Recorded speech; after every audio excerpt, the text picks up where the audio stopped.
Grabando. Bueno, muy bien, el tema que vamos a abordar ahora tiene una resonancia muy importante y una relevancia por estos tiempos que tiene que ver con la dolarización que plantea un candidato a presidente aquí en Argentina, que es el libertario Javier Milei. En el año 2000, Ecuador decidió cambiar su moneda al dólar, sí pasar del sucre al dólar. Esto tras una crisis, yo te diría que la mayor crisis económica de la historia del país. Pero tras toda crisis económica subyace una crisis política. Y hoy vamos a hacer foco con Diego Pérez Enríquez, politólogo de Ecuador, en lo que tiene que ver con la dolarización en Ecuador, pero mirándolo y enfocándolo desde lo político estrictamente, sí relacionándolo seguramente en algún aspecto con lo económico, porque ambas son ciencias sociales. Diego, te doy la bienvenida a la cocina de las noticias. Silvio Sacomani te saluda. ¿Cómo estás?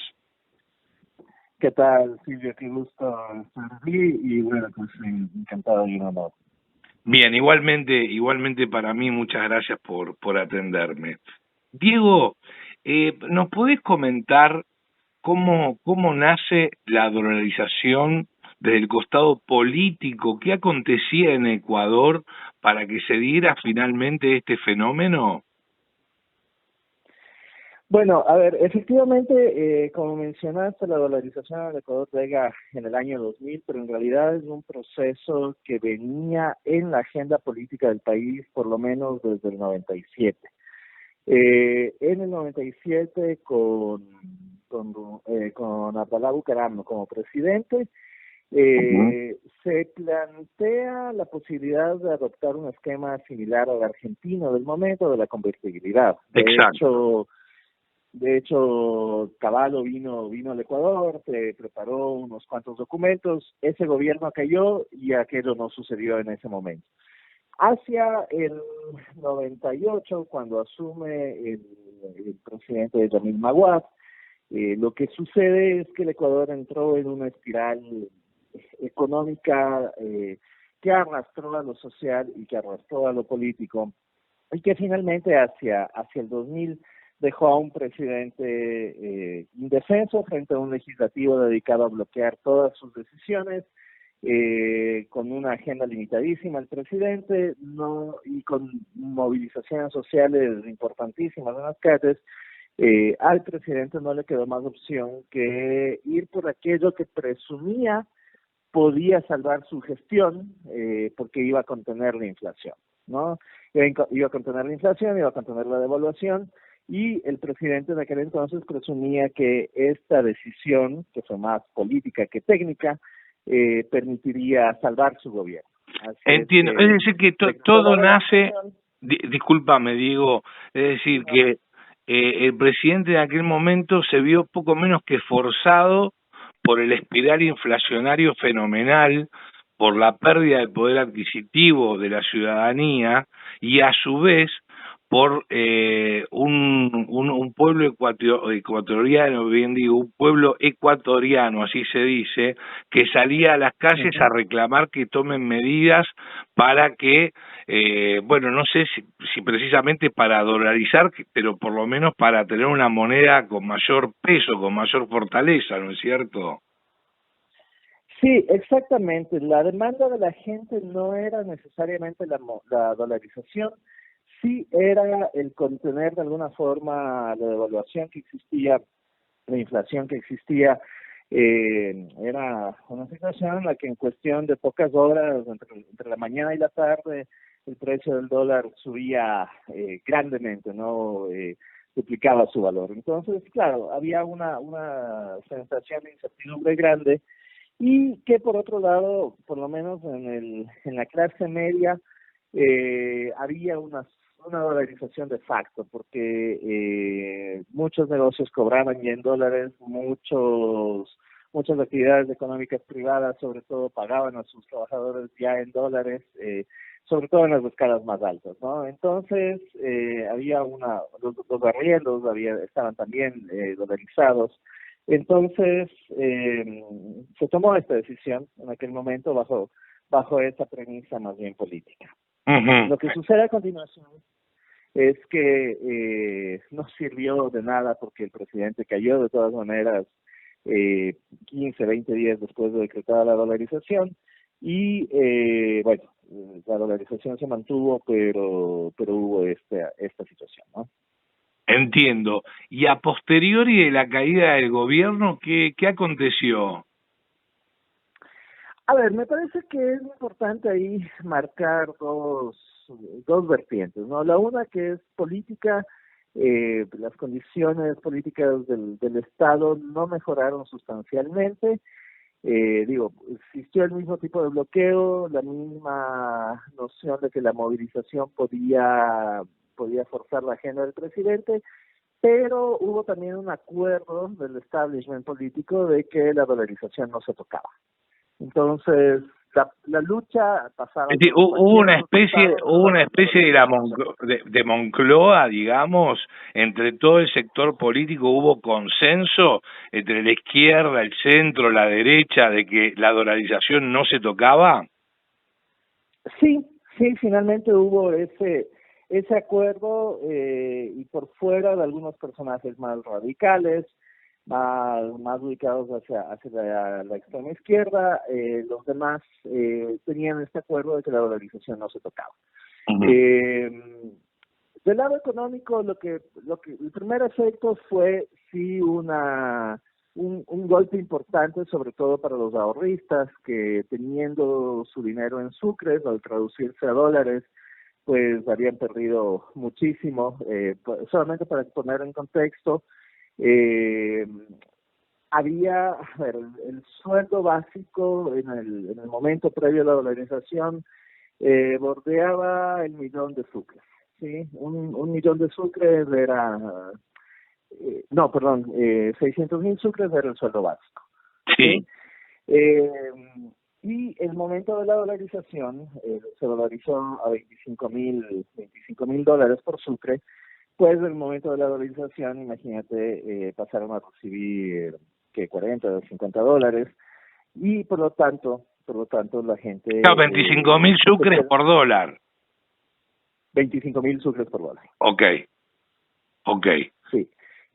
Y entonces, claro, en el momento de la dolarización hubo un remesón importante porque aquellas cosas que en la calle te vendían por el equivalente a 10, 15 centavos pasaron todos a costar $1. Hubo sí un primer momento de inflación, pero pasado el primer año los precios se estabilizaron, hubo un reacomodo de la economía. Esto coincide también con un ciclo alto de commodities que vino a continuación, y de alguna forma se logró tranquilizar a la gente y se logró cierta estabilidad económica, ¿no? Entonces, y además, cosa inusitada para el Ecuador, había la posibilidad de prever tus gastos a futuro, ¿no? Sabías que tenías que pagar una cuota de $100, de $1.000 en el banco, pues seguiría siendo $1.000 o $100 dentro de 2, de 3, de 5 años, ¿no? Entonces, como decía, el establishment político acordó mantener la dolarización, y a pesar de la caída de Maguad, el vicepresidente que lo sucedió, Gustavo Noboa, la mantuvo, los presidentes que vinieron a continuación la mantuvieron, e incluso Rafael Correa.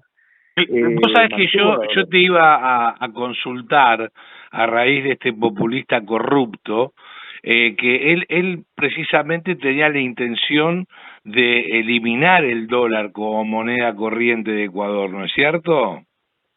Así es.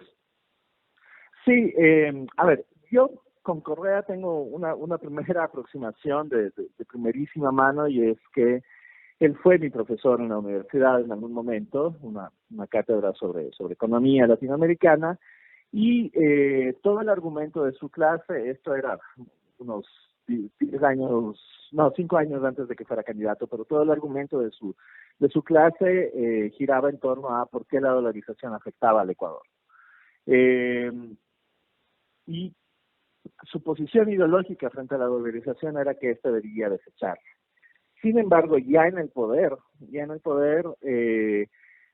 optó por mantenerla, siempre renegaba de la dolarización, siempre decía que no era la mejor opción para el Ecuador, que nos provocaba una serie de problemas de balanza de pagos, de competitividad entre los países vecinos y demás, pero nunca se tomó ninguna decisión seria en torno a echar abajo la dolarización. Me parece a mí que principalmente porque las condiciones de desarrollo del país no te permiten sostener otro tipo de economía, ¿no? Sino una economía dolarizada. Pero hay un elemento adicional ahí que es más perverso y más conflictivo, y es que por nuestra posición geopolítica, el Ecuador es un buen sitio para lavar dinero.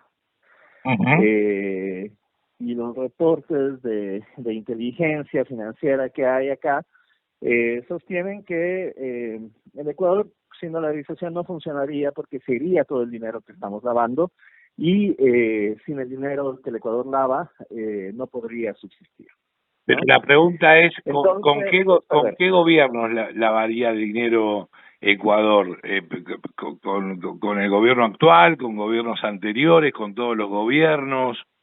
con todos, con Con todos. todos los gobiernos, caramba. Con todos los gobiernos hay un sistema de lavado, hay una penetración importante, me parece, del crimen organizado internacional, de las organizaciones mafiosas internacionales, y esa penetración se da sí en los hechos de violencia que todos conocen, pero también se da en una serie de actividades económicas que por ratos resultan difíciles de comprender y de explicar desde una perspectiva del dinero legal, ¿no? Pero tienes acá un distribuidor de Maserati, tienes un distribuidor de Land Rover, autos carísimos que están por fuera del alcance del ecuatoriano promedio, ¿no? Entonces eso te lleva a pensar de dónde está surgiendo tanto dinero, ¿no? Tienes hubo un boom inmobiliario durante el periodo de Correa, y a pesar de que no es tan grande en la actualidad, sigue habiendo una importantísima construcción de edificios en todo el país, ¿no? Entonces, eh, cuando te pones a pensar, hay cosas que no suman dos si juntas uno y uno, ¿no? Ujú, ujú, entiendo. Ahora, lo que no comprendo bien es lo siguiente. Eh, vos, de alguna manera, sostenés desde lo político que la dolarización en algún punto estuvo vinculada a que Ecuador comience a lavar dinero. No, me parece que no fue un efecto deseado, me parece que no fue una decisión consciente. Por lo menos desde mi lectura fue una decisión del presidente Maguad para tratar de salvar su gobierno en ese momento y nada más que eso.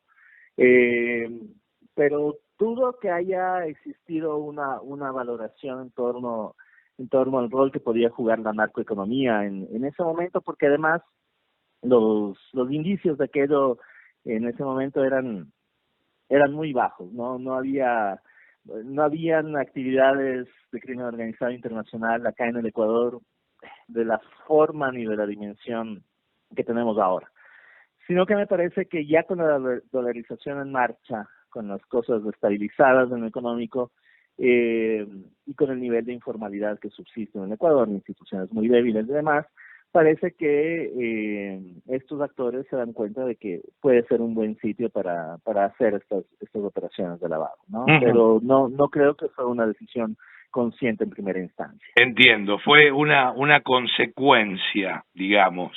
Así es. Bien, hoy por hoy, ¿se plantea en Ecuador, se pone en duda el tema de la dolarización o después de 23 años de dolarizada la economía ecuatoriana, es como que ya, digamos, se ha hecho hábito tener el dólar como moneda precisamente circulante así en Ecuador?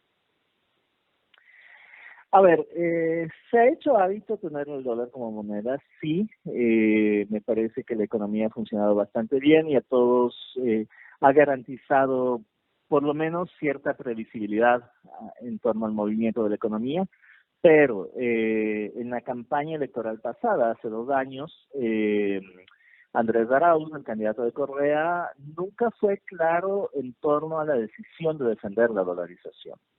Dijo, sí, la dolarización es un mecanismo, pero existen otros mecanismos y hay que pensar, por ejemplo, en métodos de pago digitales, hay que pensar en cualquier otro tipo de solución que le permita al Ecuador jugar un poco más en el espacio económico externo, ¿no? Entonces, nunca fue claro en torno a defender la dolarización.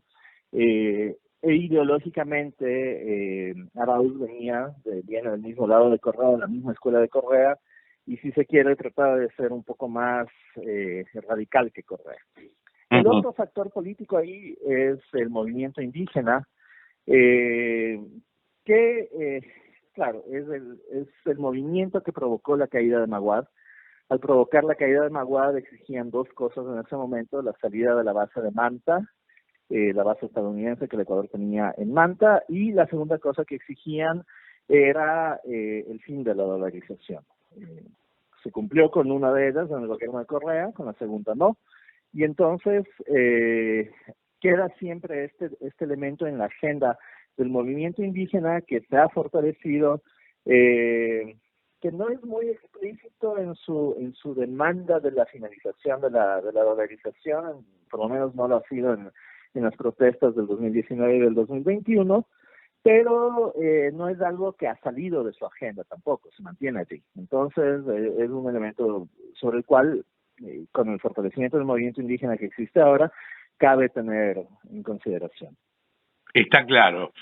La última, y te agradezco infinitamente este contacto, Diego, porque no solamente has hecho foco en lo que todo el mundo, de lo que todo el mundo está hablando, que es de la dolarización, pero desde un punto estrictamente económico, sino que lo político ha tenido, sin lugar a dudas, y sigue teniendo muchísima fuerza y muchísimo peso en relación al respaldo de esta determinación que se tomó hace 23 años allá de dolarizar la economía ecuatoriana. La última, te decía, Diego, y muchísimas gracias, un placer como siempre tenerte entre nosotros aquí en la cocina de las noticias.